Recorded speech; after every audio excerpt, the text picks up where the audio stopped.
accidents that have happened there and the changes that they have talked about trying to make. In this situation here, where we see cars shoot back out in front of other cars on the track, and that's a tire barrier issue, correct? Yeah, that's right. And that's me right there.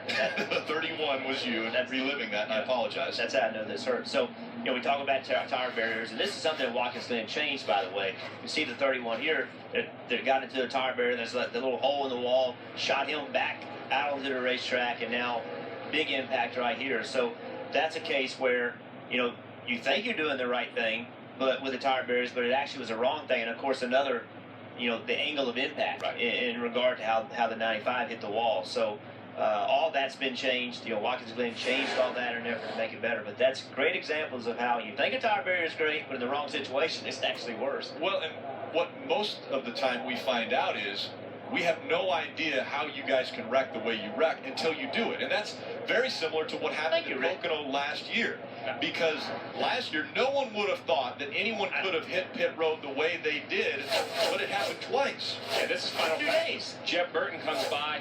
I've been coming to Pocono my entire life, and I've never seen a car come to pit road that hard. Look at the impact on the inside pit wall. We look at this. We're amazed by this. 24 hours later, Casey Kane has almost the exact same thing. One pit stall farther down was the only difference. Look at the tire marks. The tire marks. It's like the same wreck. And so Pocono looks at this, and we talk about constant improvement.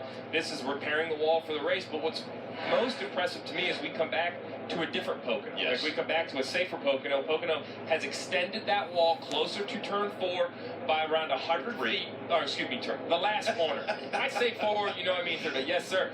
Towards the last corner by about 100 feet to hopefully keep the cars on the front stretch. That's their goal. Is accidents are dangerous, but the race car drivers are protected. You get a car on the pit road, that becomes very dangerous. And this is a great sight. Look at this. We got some cars. Yes. Cars on the racetrack. Cars moving onto the racetrack. Hey, why isn't it 6 turns?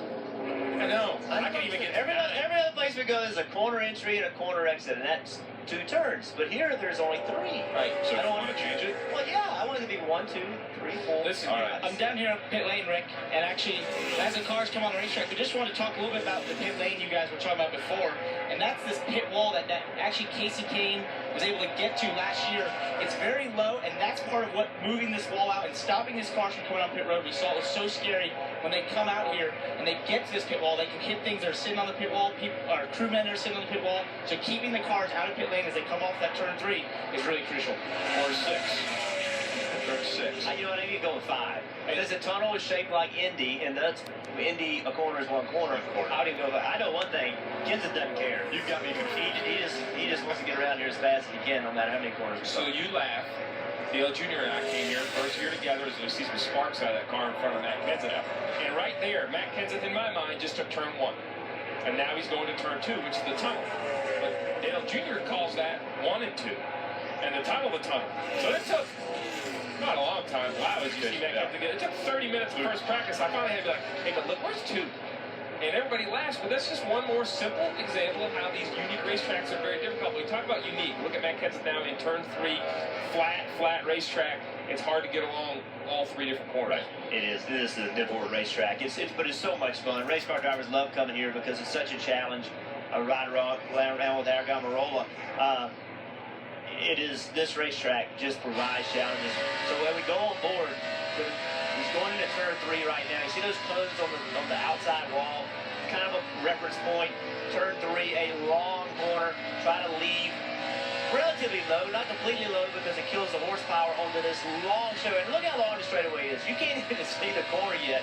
Going to shift right at the start-finish line into 4th gear. So now as he goes into turn 1, he's looking for his mark. So on the right-hand side, see those cones there? So he lifted right into 1, downshift into 3rd. Now he's going to go carry as much speed through as he can, accelerate as quickly as you can. Now let's see if he's going to shift again, Steve. Yeah, this is the second longest straightaway on the racetrack. I expect to see him shift again. He does. He reaches down, 3rd to 4th. Now he's going into the tunnel corner. One of the narrowest, fastest corners we go to. Watch this. Lifts, downshifts to the yellow line. He's back to the throttle on corner exit. There's just very little room for error. Oh, he had enough. He's coming in, and that's... We're following him. But that's coming in. So frustrating about Pocono is how big this place is. It's hard to make 2 or 3 laps of practice because it takes so much time.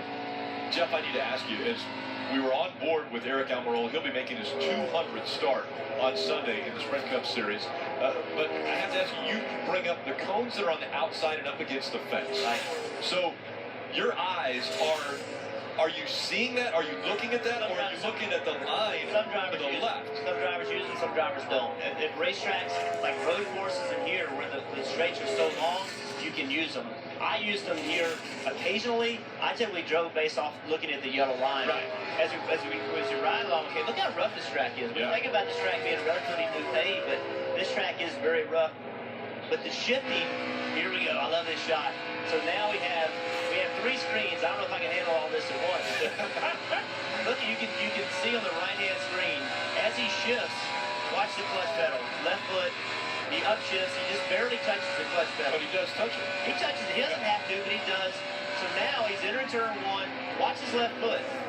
When you get ready to downshift, he didn't touch the clutch.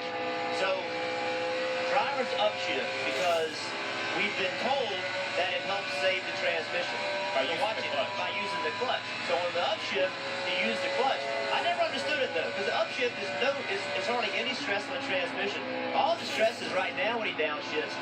Doesn't use the clutch. So, but watch his right foot as he downshifts. This is what's so important. As he downshifts, watch what he does with his right foot. He won't downshift into this corner because he's already there. He's already in third gear. So long turn 3. This corner takes forever, but it's so important because it leads to this long straightaway, and this is a long straightaway. But again, watch his right foot. When he downshifts, he touches the throttle, okay? So he's wide open right now. He comes off the throttle, watch his foot.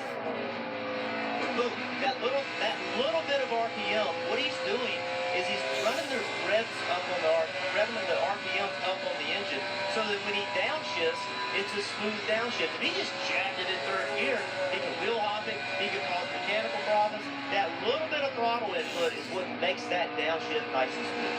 What makes Pocono so difficult, Rick, is not only are all 3 cars totally different, but the car will drive totally different whether you choose to downshift or not, where you choose to downshift, whether it's early in the corner, the middle of the corner. There's just a lot of things that can go into this racetrack. That's what makes it so complicated. That's what makes it so hard to be good at. But when you are good at here, it makes it wonderful because it's simple to you and it's complicated to everyone else. Casey Kane has the 9th fastest lap. What amazes me is that clutch, maybe an inch of travel. Yeah, look at an inch and a half. and look how much brake you use. Yeah. It's a 2.5 mile racetrack. You know, you don't use that much brake on a 2.5 mile racetrack, but you have to here because the corner is not made, in my opinion, they didn't build this corner meaning to hook into this straightaway. It's way too sharp of a corner. It's way too flat to be at the end of these long straightaways. So again, look at the brake pressure.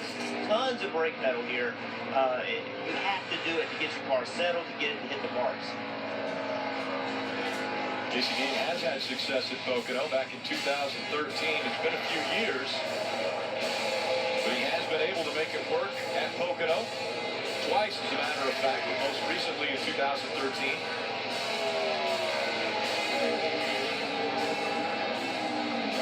That's what this team needs. This team needs a boost. It needs something to get it headed in the right direction. He drives in here in motorsports. We know that motorsports is struggling a little bit right now, but still, it's a really, really, really good organization. Right. He's a really good driver, and they're marked back here at 17.